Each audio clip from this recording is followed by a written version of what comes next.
Welcome to the I Fired My Boss franchise podcast. My name's Dan Claps, founder and CEO of Franchise Playbook, a franchisor platform where we create, own, and operate dynamic franchise brands in the mobile services space. And my life's goal is to help people just like you fire their boss and become a business owner.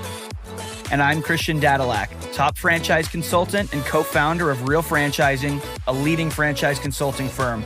And together, we're on a mission to help people fire their boss, hire themselves, and live the American dream through franchise ownership.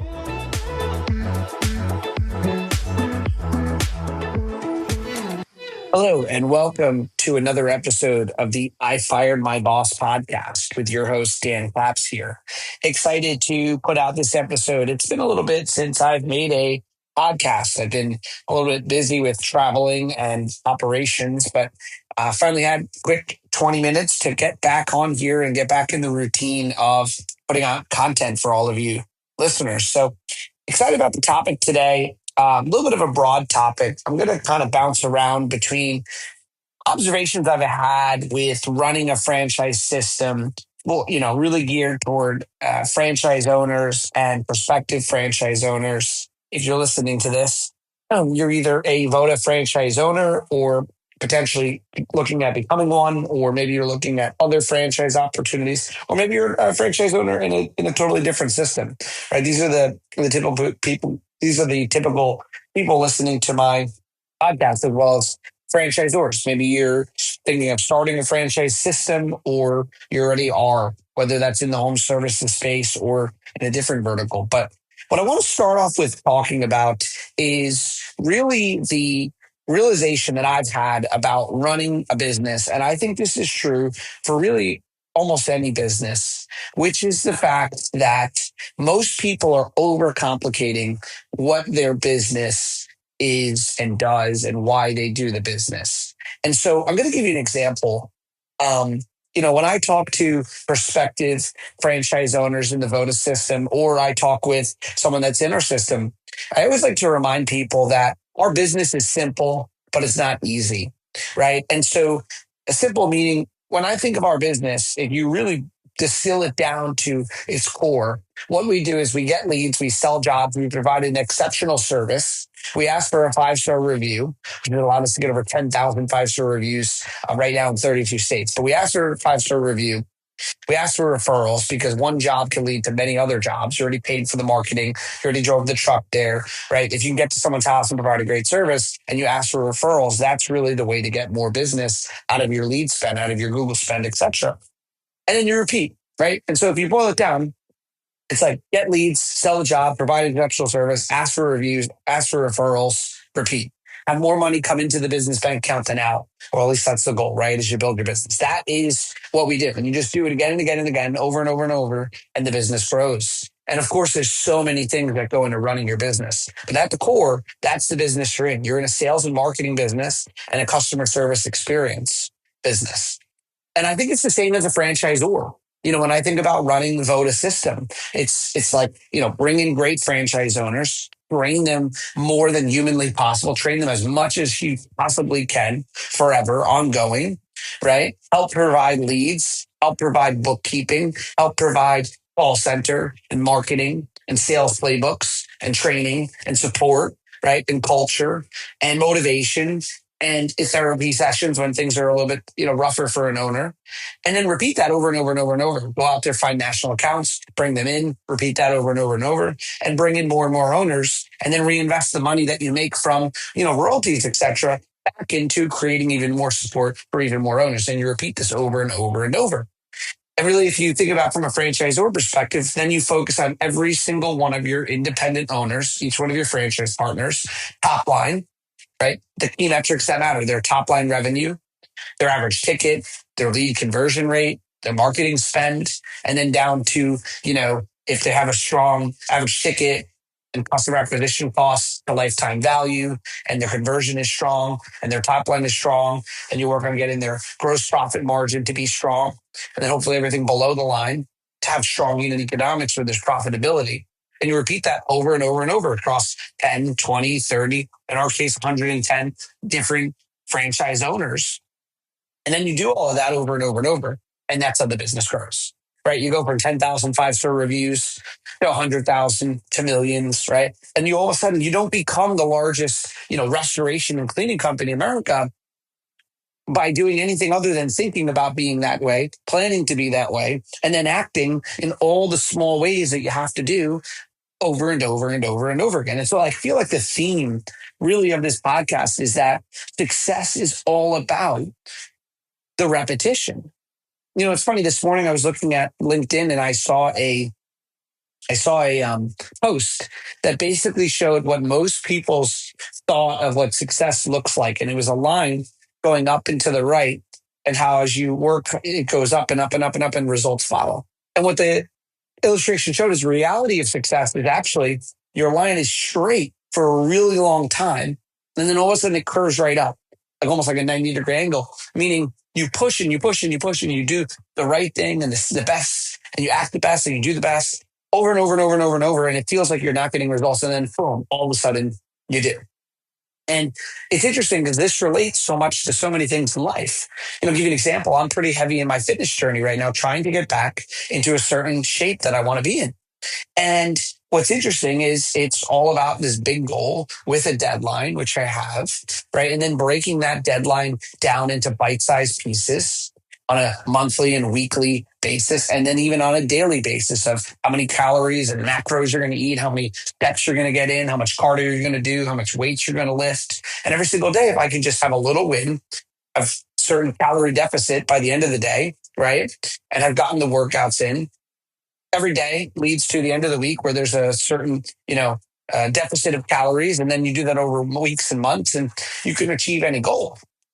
But what's so interesting to me is when it comes to weight loss, I was reading about how your body, even when you're eating healthy and you're working out, a lot of times if you notice, if you're working out, the scale's not moving, you're consistent, and then all of a sudden you wake up in the morning and you lost 3 pounds. Well, what happens is a lot of times your body is actually, when it's removing the fat within fat cells, the body fills it with water. Basically fills the fat cells with water. This is called the whooshing effect. And the reason the body does this is it basically says, well, let's preserve this fat cell, because chances are, they're going to go back to their old way of eating. And it's a way of preserving. Your body at the end of the day is storing fat, thinking, God forbid, if you don't have food and it needs to survive, it's going to have these fat stores. And so your body basically every couple of days or weeks eventually flushes that water out, and the fat cells, deflate or whatever happens to them, and you lose weight and you lose, fat on your body. And it's just interesting to me because you're doing something over and over and over, and you're not necessarily seeing results. And then all of a sudden you do. And, I was thinking about that for me when I'm working out. Sometimes I have the morning where I wake up and I feel great and I feel like I see results, and I'm like, this is going to be a great workout. I'm seeing the results. I'm happy. And then some days it's like, all right, well, today's obviously one of those days where there are no results and I don't really feel like doing this. And maybe this isn't going to be my best workout of the week, but it's all part of the journey, because at the end of the day, I'm going to do what I'm supposed to do every single day. And then that applies to business. It's the same thing, right? Every day, you got to go out there. You got to follow your daily playbook. For example, in Voda, you got to wake up. You got to do your admin tasks. You have to do your group huddle with your team. You got to go out there. You got to do your networking. You got to make your cold calls, right? You got to do your team one-on-ones. You got to do your B&I one-on-ones. You got to show up to B&I. Maybe Tuesdays you have B&I at 7 a.m. It's not your favorite day, right? But it's just part of that longer journey. Then you have other days, where you have more free time, or you don't have to do something as early, right? And so, it's all about consistency. And so when I think about this, it's like everything in life is applicable this way. And then when it comes to a business, you're doing this for months and weeks and months and years. And the first year kind of really just sucks in the business owner. And then it gets a little bit better the second year, and then it gets better the third year, and it's better in the fourth and the fifth, hopefully. Right. And so it's a compounding effect, and you're not going to see the results. And then all of a sudden you will. And so when I think about this line, it's not this up and to the right line. It's really more of a straight line, or like a remotely diagonal line that all of a sudden curves right up after a certain amount of time of consistency. And most people give up right before, or, before they hit that line, and things get easier. And the reminder is, if you're running a business, it comes in seasons. Like there's going to be times in your business that's hard, and then the business is going to require something different from you. And then it's going to grow even more. It's going to require a different version of you. Business is the ultimate self-development program because it's a never-ending, game. It's a never-ending sport that constantly requires you to get better because the business will only grow to the level of the leader. It's like the law of the lid. The more that you grow and you grow yourself and you grow your team, the more the business will be able to handle growing. So when I think about this, it's like if you're in home services, your business really is generating leads, providing an amazing sales experience to then land the customer, then providing an amazing customer experience, asking for a review, asking for referrals, broadcasting the experience that you provided to your customers, promoting to get more leads to sell to, and then repeating this and with the goal of having more money come in than out in your bank account, right? Unless you're reinvesting into your business and or it's the first, few months of your business. And this concept, it's just repeating. It's the boring things. It's doing the things that you don't necessarily want to do, or that you did get really good at. And then most entrepreneurs, they have shiny object syndrome. They get so good at it, and they get bored, and they move on. And it's like, no, we got to go back to the things that are making us successful. I'll give you a great example. When Voda crossed our 100th franchise owner, the day that we signed our 101st franchise owner, I said to the team, congratulations, our first franchise owner is signed. And when the second signed, I said our second and our third and fourth, meaning our 103rd, fourth, fifth, etc. And he said, what do you mean? He said, well, listen, what it's going to take for us to go from 100 franchise owners to 200 is a completely different version of ourselves. We have to show up completely it's a whole new mountain that we're about to climb with new challenges and new wins and new, opportunities, but frankly, new challenges that we've never seen before and some of the old ones. But we also have to remember that what we did to get to here, we have to keep doing those things. We can't lose sight of that, additional extra support, going the extra mile, providing marketing to franchise owners at a level, where we're really involved, coaching one-to-one, getting out there on a plane and spending time with our franchise owners in the market, having an annual conference that's worth going to, that people come and they get tremendous value out of it. It's doing the same things we've been doing, but again, for longer. And so I feel like the ultimate way to succeed really is that you do the things that make you great for longer than anyone else is willing to do them, right? And understanding that line to success is not going to be just up and to the right always. It's going to be more so like it's going to flat or a slight increase, and then all of a sudden there's going to be this massive increase if you keep doing the things you're supposed to do over and over and over.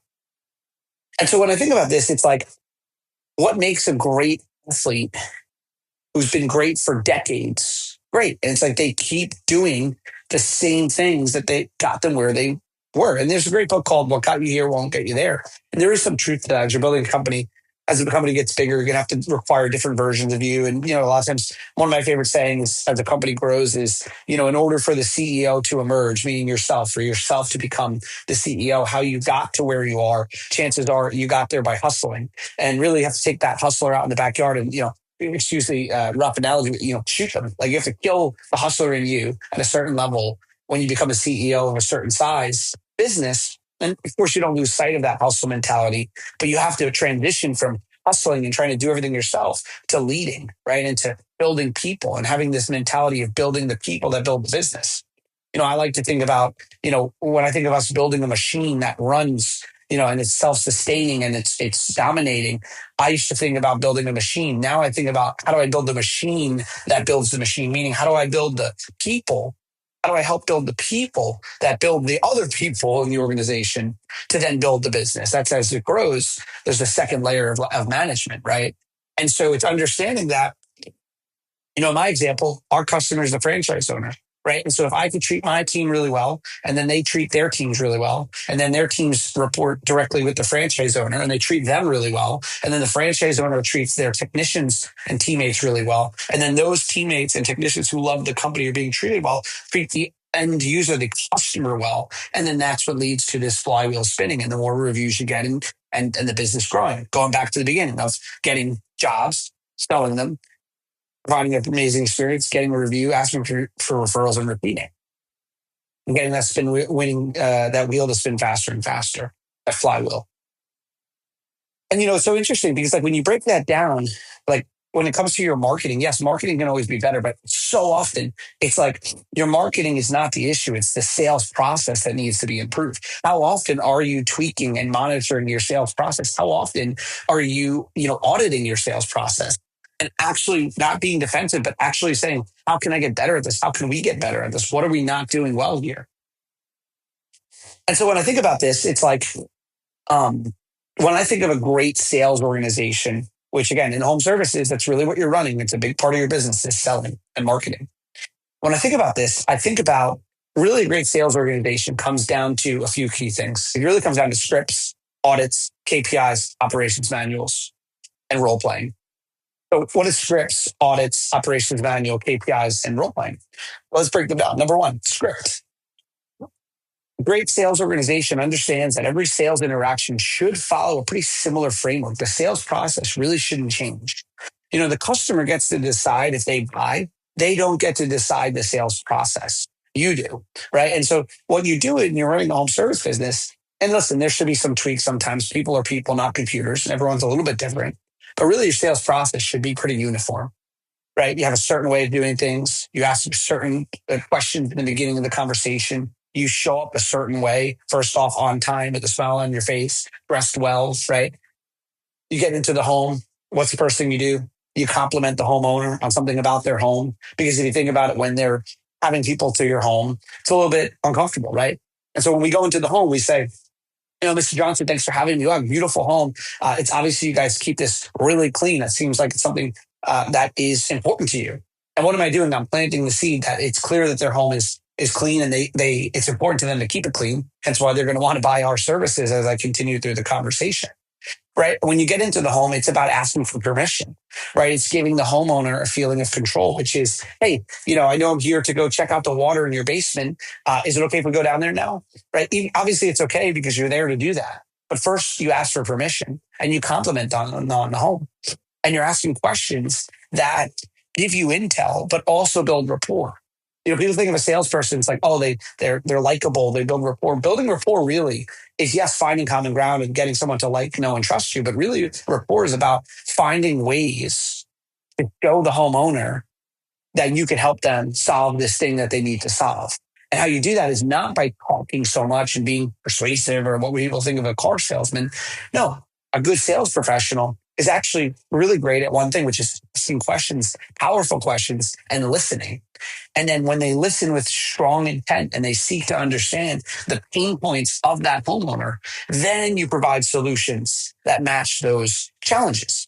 One of my favorite sayings is like, why does the customer go with you? And a lot of times in rooms, I'll ask, why is the customer going to go with you? And people say, well, we have a great service. We have the cheapest prices. We have 5-star reviews. We have great technicians, a great brand. No, none of that matters. The customer doesn't care about any of that. What does the customer care about? They care about what they care about. They care about what they need to have solved. And so you don't know that until you walk in and you ask powerful questions and you truly listen. People don't care what you say until they know that you care. And so, like, using this as an analogy, when I think about, the Jordan Belfort, analogy of like, sell me this pen, right? Well, the first thing you do is you ask them why.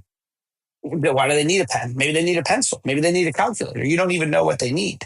And then once you find the pain, you create, solutions. Like in the movie, the guy's like, write your name, and he can't. And he says, why? Because I don't have a pen, right? Well, you just create an urgency, a need for the pen. But he asks questions. They're asking questions in the home. And then once you ask these great questions, the next thing that you do is you're providing solutions, but you're also understanding that the sale, the close, doesn't happen at the end. The sales close actually happens throughout the process. It starts with showing up on time and smiling and being well-groomed and complimenting their home and asking good questions and listening. And then it comes down to smashing objections that are going to happen at the end, because every sale is the same. Every customer is usually going to have the same objections. So I always like to use this for example. I'm not, one of our franchise owners has had a home for microbial growth. A homeowner is going to be concerned about usually the same things. They're worried about, do they really need to get this, mold or out of their house? Right? Is it really, is it an issue? Number two, they're worried about, can they do it themselves? Number three, they're worried about, can they get the price cheaper somewhere else. Number four, they're worried about what if they do this and then the mold comes back, and then they're worried about really those things, right? And so it's like I know that they need to know that they got to do this. We got to create some fear of of not solving this. Number two, I need to solve for the price, that the price is fair and reasonable, whether it's the cheapest or not, but it's the best, that they're not going to spend this money and then feel like a fool that they could have got it cheaper or better. I need to solve for the worry that what if they do this and it comes back? And then I need to solve for, that they can't solve this on their own. And that create absolute certainty that my service and my company and I am the best to do this. And so when I'm talking to someone as a franchise owner or lead technician or sales, I'm going to the home and I'm knowing that I'm asking questions and I'm finding the answers. And then through the presentation, I'm presenting and I'm smashing these objections before I ever get to the price. Right. And so an example would be like, hey, while we're going through this, I just want to let you know,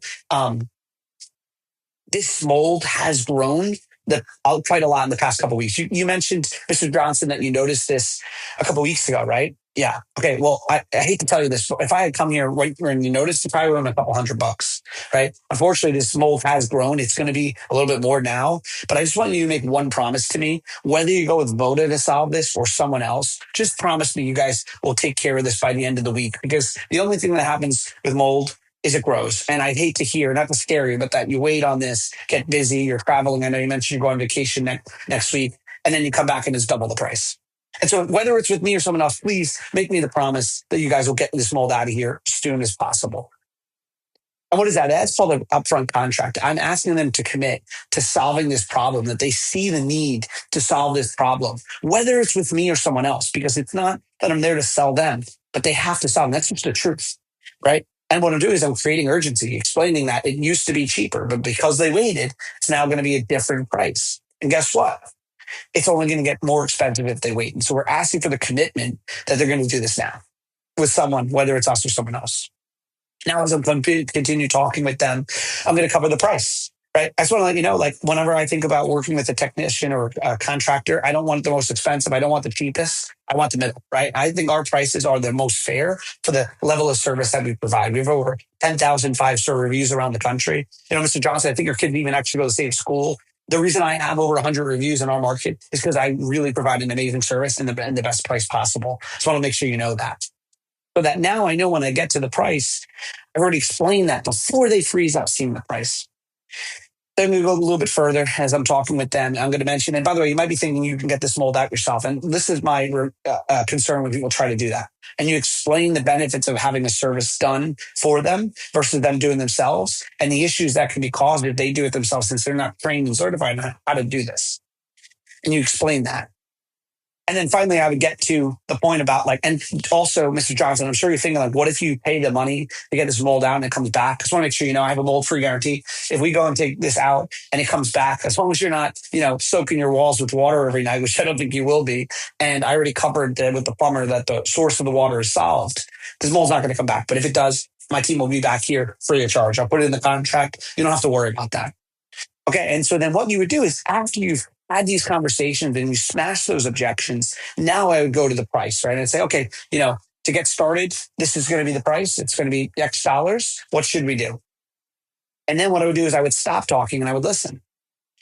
And so the first part of the sale gets done in the beginning, as I mentioned. The second part of the sale gets done through the smashing of the objections. The third part of the sale, which is also extremely important, is this is now really where sales starts. So the first thing I would do is I would not, and again, I'm just using this example. This could be in roofing, painting, plumbing. It doesn't matter. But I would present that solution in person with them. And when I present the solution and I ask, what should we do? That's where you're going to be quiet. And you stop talking. And you're going to feel a little bit level of healthy tension in the air, which is the silence. There's nothing wrong with that silence. Allow the homeowner to process. I'll give you an example. If I was selling roofing and I said, the price is going to be $14,000 to fix the roof, what should we do? That silence that you're hearing is what I would do. And I would allow them to think, and they might respond back, oh, that's expensive. And what would I do? Nothing. I would stay in the silence because they didn't ask the question. They're processing. People process in the silence. Bad salespeople start jumping in and selling, oh, well, it's not expensive. Here's why. No, just listen. And then you ask questions. So for example, that's expensive. And then, you say, okay, well, what did you have in mind that the price would be? And then they explain it to you. Maybe their thought is it was going to be 13,000, not 14,000. And you only got to bridge $1,000 gap. Well, now you know that and you can work through that. But first you have to ask questions. So like going back to the beginning where you're asking questions, it's the same thing. So bad salespeople, they're hit with an objection. They respond with words. Great salespeople, they're hit with an objection. They ask questions. They deflect and then they ask questions. So example, that's expensive. Well, I appreciate you sharing that with me. Just can you explain to me what price you had in mind that this would cost? And then you allow the customer to elaborate. And then you go to your, set of things that you're going to talk about. But first you ask questions and you allow the silence to be there. That natural silence is part of the experience of a good sales encounter. And by the way, I think all people, they want to be professionally presented to. They just don't want to feel sold to, but they want to have a professional sales experience. And you want to just put them in the driver's seat. And you do that by asking questions and listening to them. Right, that's it for today. Thanks for listening in. We've covered a couple of things. I'll be putting out another episode soon. If you're enjoying the podcast, please do leave a 5-star review and hit the subscribe button. And we'll see you on the next one. Thank you. You're f***ing fired. If you want to say those words to your boss, make sure you head on over to ifiredmybosspodcast.com and fill out the form to schedule a no-cost consultation. And if you enjoyed this episode, make sure to subscribe, leave a review, and share with a friend who might also want to fire their boss.